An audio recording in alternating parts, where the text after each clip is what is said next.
Jet condenser, surface condenser இந்த ரெண்டுக்குள்ள டிஃப்ரெண்ட்டாக பார்க்கலாம். ஸோ அந்த டிஃப்ரெண்ட் வந்து நம்ம வந்து டெக்னிக்கல் பாயிண்டில் வந்து கொஞ்சம் அனலைஸ் பண்ணலாம். ஸோ ஃபஸ்ட்டு கண்டென்சர்னால் என்னென்னா, நமக்கு டர்பைன்லேருந்து வரக்கூடிய ஸ்டீமை ஹாட் வாட்டரை சேஞ்ச் பண்ணுறது தான் வந்து நம்ம கண்டென்சரோட டியூட்டி. ஸோ இதில் ஜெட் கண்டென்சர், சர்வீஸ் கண்டென்சர்னு சொல்லி 2 இருக்குது. ஃபஸ்ட்டு ஜெட் கண்டென்சரில் வந்து ஃபஸ்ட் பாயிண்ட் பார்த்தாச்சுன்னா, cooling water and steam are mixed together. So இந்த ஜெட் கண்டென்சரில் நமக்கு ஸ்டீமே வாட்டருமே ரெண்டுமே வந்து நமக்கு வந்து ரெண்டுமே டச் ஆகும், டைரெக்டாக டச் ஆகிற மாதிரி நமக்கு வந்து கூலிங் ப்ராசஸ் இருக்கும். ஸோ அதே சர்ஃபேஸ் கண்டென்சர் பார்த்தாச்சுன்னா, cooling water and steam are not mixed together. So இது வந்து டைரெக்டாக மிக்ஸ் ஆகாது.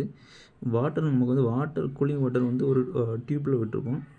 ஸோ ஸ்டீம் வந்து அந்த டியூப்பில் வந்து டச் ஆகிற மாதிரி தான் நம்ம வந்து இதில் வந்து நமக்கு டிசைன் இருக்கும். ஸோ அடுத்த ஜெட் கண்டென்சரில் பார்த்தாச்சுன்னா, it require less quantity of cooling water to condense steam. So நான் ஃபஸ்ட்டே சொன்னது தான், நமக்கு வாட்டரையும் ஸ்டீமும் வந்து டைரெக்டாக வந்து நம்ம மிக்ஸ் பண்ணி ஸ்டீமை ஹாட் வாட்டரை மாற்றும். ஸோ அப்படிங்கும்போது நமக்கு கூலிங் வாட்டர் வந்து அதிகமாக தேவைப்படாது. டைரெக்ட் ரெண்டுமே டச் ஆகிறதுனால கூலிங் வாட்டர் வந்து அதிகமாக தேவைப்படாது. இதே சர்ஃபேஸ் கண்டென்சரில் பார்த்தாச்சுன்னா it require more quantity of cooling water to condense steam. So நமக்கு வந்து கூலிங் வாட்டரில் டியூப் மூலமாக நம்ம வந்து சென்ட் பண்ணுறதுனால நமக்கு வந்து வாட்டர் வந்து அதிகமாகவே தேவைப்படும் ஸ்டீமை வந்து ஹாட் வாட்டர் சேஞ்ச் பண்ணுறது. ஸோ அடுத்தது நமக்கு ஜெட் கண்டென்சரில் பார்த்தாச்சுன்னா, less suitable for high capacity plant. So இதில் நமக்கு வந்து டைரெக்டாக வந்து நம்ம வந்து மிக்சிங் பண்ணுறதுனால, ஸ்டீமையும் வாட்டர் மிக்சிங் பண்ணுறதுனால நமக்கு அதிகமாக ஸ்டீமும் வாட்டரை சேஞ்ச் பண்ண முடியாது. ஒரு குறிப்பிட்ட லெவலில் மட்டும்தான் சேஞ்ச் பண்ண முடியும். ஆனால் நமக்கு சர்ஃபேஸ் கண்டென்சரில் பார்த்தாச்சுன்னா more suitable for high capacity plant. So இதில் நமக்கு வந்து பெரிய பிளான்ட்டுகள் நம்ம யூஸ் பண்ணிடலாம். டைரெக்டாக டச் இல்லாமல் இருக்கிறதுனால நம்ம பெரிய பிளான்ட்டில் யூஸ் பண்ணிடலாம். மோர் power is required for condensate pump.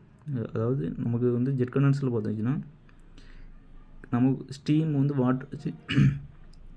Water change பண்ணணும். ஸோ கண்டென்சேட் பண்ணணும். ஸோ கண்டென்சேட் பண்ணுறதுக்கு நமக்கு சிஸ்டம் உள்ள பார்த்திங்கன்னா வேக்யூம் வந்து மெயின்டைன் பண்ணுற மாதிரி இருக்கும். ஸோ இந்த நமக்கு வேக்யூம் மெயின்டைன் பண்ணணும். அந்த வேக்யூம் வந்து ஜெட் கண்டென்சரில் பார்த்திங்கன்னா நமக்கு மெயின்டைன் பண்ணணும்னா ஹை பவர் தேவைப்படும். நான் வந்து நமக்கு ஷீல்டுலாம் இதில் ரொம்பவே வந்து கரெக்டாக இருக்காது. ஸோ வேக்யூம் நமக்கு க்ரியேட் பண்ணுறது கொஞ்சம் டஃப்பாக இருக்கும். ஸோ மோர் பவர் தேவைப்படும் கண்டென்சேட் பம்புக்கு.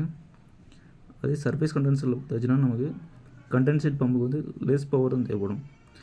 எதுக்குன்னா வேக்யூம் க்ரியேட் பண்ணுறது. ஏன்னா வேக்யூம் க்ரியேட் பண்ணால் ப்ரெஷரில் வந்து லெஸ் ஆகிடும். ப்ரெஷர் லெஸ் ஆகிடுச்சுன்னா நமக்கு ஈஸியாக கண்டென்சேட் பண்ண முடியும். ஸோ அதனால தான் வந்து கண்டென்சேட் பம்பு தேவைப்படுது. ஸோ லெஸ் பவரே போதும். ஏன்னா வந்து இங்கே வந்து ஆல்ரெடி நமக்கு ஷீல்டுலாம் வந்து நல்லா ஏர் லீக் எதுவும் இல்லாமல் இருக்கும். ஸோ வேக்யூம் வந்து நமக்கு வந்து அதிகமாகவே இருக்கும். அதனால் கண்டென்சேட் பம்போட பவர் வந்து லெஸ்ஸாக இருந்தாலே போதும். ஸோ நெக்ஸ்ட்டு ஜெட் கண்டென்சரில் பார்த்தாச்சுன்னா, the condensing plant is simple. So இதில் வந்து நமக்கு பெரிய லெவலில் வந்து எதுவுமே வந்து டிசைன் இருக்காது. டைரெக்டாக மிக்சிங் பண்ணுறதுனால நமக்கு பஃபல் பிளேடு மட்டும் தான் வச்சுருக்கோம். பெருசாக மிக்சிங் இருக்காது, பெருசாக டிசைன் இருக்காது. ஆனால் சர்ஃபேஸ் கண்டென்சரில் பார்த்தாச்சுன்னா காம்ப்ளிகேட்டட் டிசைன் இருக்கும். அதாவது டியூப் இருக்கும். நமக்கு வந்து சென்டரில் வந்து நமக்கு டியூப் இருக்கும். டியூப்பில் தான் டச் ஆகிற மாதிரி இருக்கும். ஸோ அதிகமாக டியூப் இருக்கும். ஸோ காம்ப்ளிகேட்டட் டிசைன் இதுவும். நமக்கு இது cost is less jet condenser.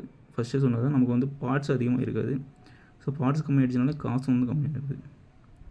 Surface கண்டென்சரில் பார்த்தாச்சுன்னா காசு வந்து அதிகமாக இருக்கும். ஏன்னா வந்து இந்த டியூப்பே பார்த்திங்கன்னா நமக்கு அதிக ரேட் ஆகும். ஸோ வந்து டிசைன் அதிகமாக இருக்கிறதுனால காசு வந்து அதிகமாகும். So low maintenance cost. உள்ள பார்ட்ஸ் இல்லாமல் இருந்துச்சுனாலே நமக்கு மெயின்டெனன்ஸும் இருக்க வேண்டிய அவசியம் இல்லை. So low maintenance cost. Surface கண்டென்சரில் பார்த்திங்கன்னா ஹை மெயின்டெனன்ஸ் காஸ்ட்டு. அதாவது நமக்கு இதில் ஷடவுன் வந்து ஒரு வருஷத்துக்கு பண்ணிகிட்டே இருக்கணும். ஏன்னா டியூப்பில் வந்து ஏதாச்சும் அடைக்கிறதோ ஏதாச்சும் இருந்துச்சுன்னா அதை வந்து நம்ம வந்து வெளியேற்றுற மாதிரி இருக்கும். ஸோ நமக்கு வந்து மெயின்டெனன்ஸ் வந்து அதில் எப்பவுமே இருந்துகிட்டே இருக்கும். அதனால் சர்ஃபேஸ் கண்டென்சரில் வந்து high maintenance cost. So high power is required for water pumping.